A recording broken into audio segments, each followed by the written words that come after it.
ፉላነን እገሌን ወዶታል ፈአሒቡህ እናንተም ውደዱላቸዋል ፈዩሒቡሁ ይወዱታል አህሉ ሰማእ በሰባቱ ሰማይ ውስጥ የሚኖሩ መላእክቶች በጠቅላላ እኮ ያን ግለሰብ ይወዱታል ثم يودع له ثم ከዛ በኋላ يودع له ለሱ ለግለሰቡ ለአማኙ እኮ ይደረግለታል አልቀቡል ተቀባይነት እንዲያገኝ ይደረጋል ፊል አርዲ በምድር ላይ በደጋግ ያላህ ባሪያዎች ተቀባይነት እንዲኖረው እኮ ይደረግለታል አላህ ያደርግለታል አخرجه البخاري ኢማም አልቡኻሪ ዘግበውታል አልአን ወደዚህ ወደ ውድ ሐዲስ እንመለስ አስቡት ያላህ ባሪያዎች ሆይ እዚህ ምድር ላይ የሰው ልጅ ምን ያስደስተዋል ብላችሁ ብትጠይቁ ማንም የማይክደው መውደድና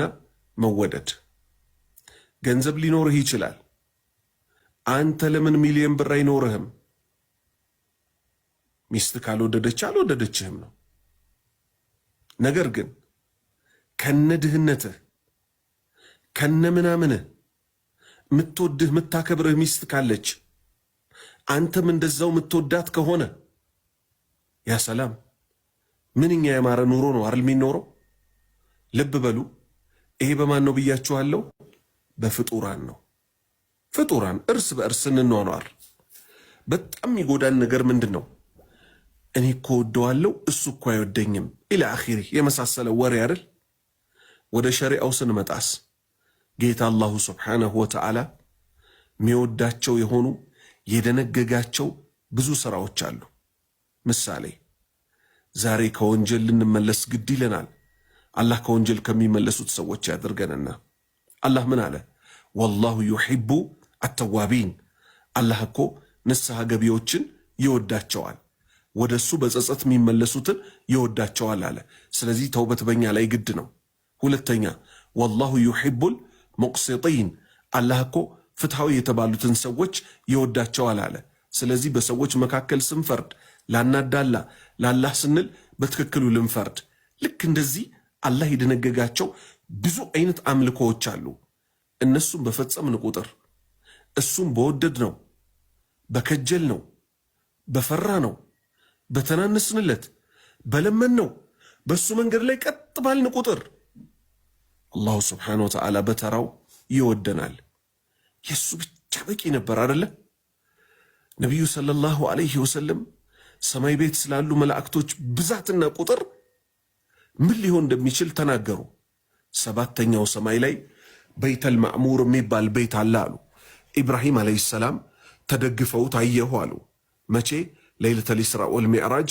ነብያችን የሄዱ ቀን ከዛስ ያላህ ባሪያዎች ሆይ ምን አሉ ነብዩ ሰለላሁ ዐለይሂ ወሰለም በቀን ውስጥ 70,000 መላእክት ይገባል አሉ የት እዛ በይተል ማዕሙር የሚባለው ቤት ውስጥ አላህን ሲገዙ ይውሉና አላህን ሲያመልኩ ይውሉና ከዛ ምን ያጋጥማቸዋል በማታው ክፍል በቀኑ አላህን ሲገዙ ይውሉና ይወጣሉ ከዛ እስከ ቂያማ ድረስ ድጋሚ ቻንስ አይደርሳቸውም እስከ ቂያማ ድረስ ድጋሚ ቻንስ አይደርሳቸውም አሁን ልብ በሉ ቁጥራቸውን አላህ እንጂ ማንም አያውቀው ማር ጅብሪል ግን የመላእክቶች አለቃ ነው አላህ ይጠራና እገሌ የሚባለውን ባሪያዬን እኮ ወድጄዋለሁ አንተም ውደደው ይለዋል ያ አላህ አላህችን ጣይስጠን ብላችሁ ዱዓ አድርጉ አላህ በሱ መወደድን ለኛ ይለግሰን እንግዲህ የምድራችን ትልቁ ጸጋ ይሄ ነው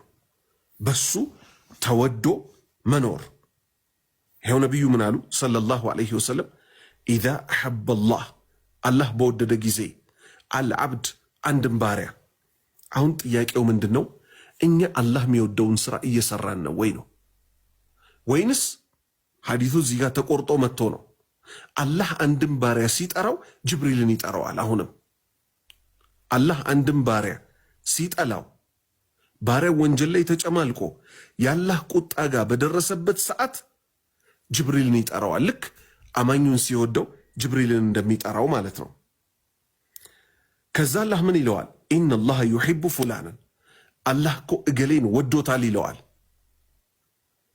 አላህ በጠላው ሰውስ አላህ ምን ይለዋል? አላህ እኮ እገሌን ጠልቶታል ይለዋል። አላህ በሱ ከመጠላት ይጠብቀን። ወደ ሐዲሱ ስንመለስ ፈዩሒብሁ ጅብሪል፣ ምክንያቱም አላህ ምን ብለዋል? ፈአሕቢብሁ አንተም ውደደው ብሎታል። ፈዩሒብሁ ጅብሪል፣ ጅብሪል ደግሞ በተራው ይወደዋል። ማንን? አማኙን ሰውዬ አላህ ከሚወዳቸው ሰዎች ያድርገን። ፈዩናዲ ይጣራል ጅብሪል፣ ጅብሪል ደግሞ ይጣራል ፊ አህሊ ሰማእ፣ ሰማይ ውስጥ በሚኖሩ በዛ ሁሉ ቁጥራቸው በማይታወቅ ስፍራቸው በማይታወቅ መላእክቶች መካከል ጅብሪል ጥሪ ያሰማል። ምን ይላቸዋል? ኢነላሃ አላህ እኮ ዩሒቡ ፉላንን እገሌን ወዶታል ይላቸዋል። ስለዚህ ፈአሕቡህ እናንተም ውደዱት ይላቸዋል። ፈዩሒቡሁ ይወዱታል አህሉ ሰማኢ፣ ሰማይ ቤት የሚኖሩ መላእክቶች በጠቅላላ እኮ ይወዱታል።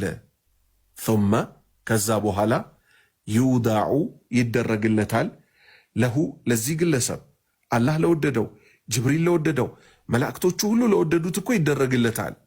አልቀቡል ተቀባይነት እንዲያገኝ ይደረጋል።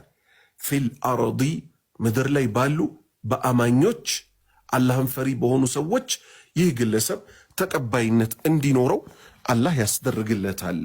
ሱብሓነላህ። ስለዚህ ኑፈኪር ዳኢመን ዘውትር እናስበው። ወንድም እህቶቼ ሆይ አላህ ሆይ ውደደኝ ባክህ፣ አላህ ሆይ ውደደኝ። አላሁመ ኢኒ አስአሉከ ሪዳከ፣ አላህ ሆይ ጌታችን ሆይ እባክህ ውደደኝ፣ እባክህ ውደደኝ። ይሄ በጣም ወሳኝ ዱዓ ነው። አላሁመ ኢኒ አስአሉከ ሪዳክ፣ ያንተን ውዴታ አንተ እንድትወደኝ እለምንሃለሁ ጌታዬ ሆይ እያል ልናለቅስና ልንዋደቅ ይገባናል። አኽረጀሁ አልቡኻሪ፣ ቡኻሪ ዘግበውታል። ከዚህ ሐዲት ምን ምን እናጸድቃለን? የአላህ ባሪያዎች ሆይ አንደኛ ጌታ አላሁ ስብሓነሁ ወተዓላ የሚወድ ጌታ መሆኑን፣ አንደኛ የሚወድ ጌታ ነው ያለን። ውዴታ የሚባል መገለጫ አለው፣ ባህሪ ያለው። ሁለተኛ ናዳ ጅብሪል፣ ጅብሪልን ጠራው። ጌታችን አላሁ ስብሓነሁ ወተዓላ ይናገራል። ከዛስ የአላሁ ስብሓነሁ ወተዓላን ትእዛዝ ተከትሎ ደግሞ ጅብሪል ይወደዋል። የጅብሪልን ትእዛዝ ተከትለው መላእክቶች ይወዱታል። ሰባቱም ሰማይ ላይ የሚኖሩት የመላእክቶቹን ትእዛዝ ተከትሎ ደግሞ አላህን ፈሪ የሆኑ እዚህ ምድር ላይ ውድ የአላህ ባሪያዎች ደግሞ ያን ግለሰብ ይወዱታል በተራቸው።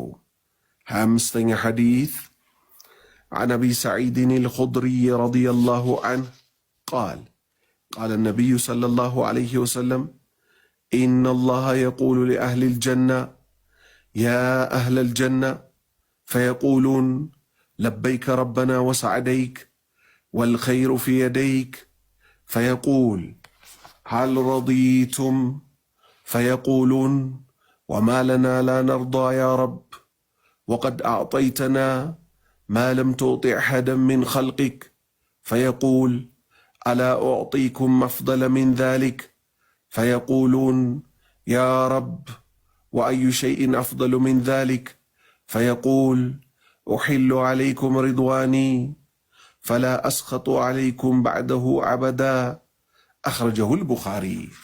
الله أكبر كبيرا ويا سبحان الله.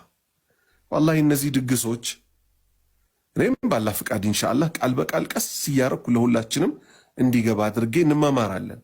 ግን ሰው አሁን እነዚህን ድግሶች በዝርዝር ቢያቅ ይተኛል? አያስተኙም እኮ ወላሂ አያስተኙም። አላህ ምን አለ?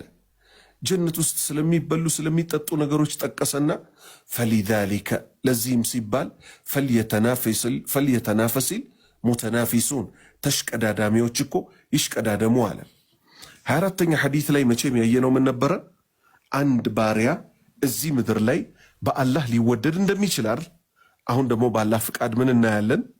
አላሁ ስብሓነሁ ወተዓላ ጀነት ውስጥ ለባሪያዎቹ ከሚለግሳቸው ልጋሴዎች ውስጥ ካበላ ካጠጣ በኋላ ውዴታው ደግሞ ምን እንደሚመስል በምን መልክ ራሱ እንደሚያወራቸው ደግሞ በዚህ ሐዲት ይገለጻል። አቢ ሰዒድ የሰዒድ አባት በመባል የሚታወቁት አልኹድሪ ጎሳቸው ምን የሆነ ኹድሪ የሆኑ ረዲየላሁ ዐንህ አላህ መልካም ስራቸውን ይውደድላቸውና ቃል እንዲህ አሉ። ቃለ ነቢዩ እኮ እንዲህ አሉ ሰለላሁ ዐለይሂ ወሰለም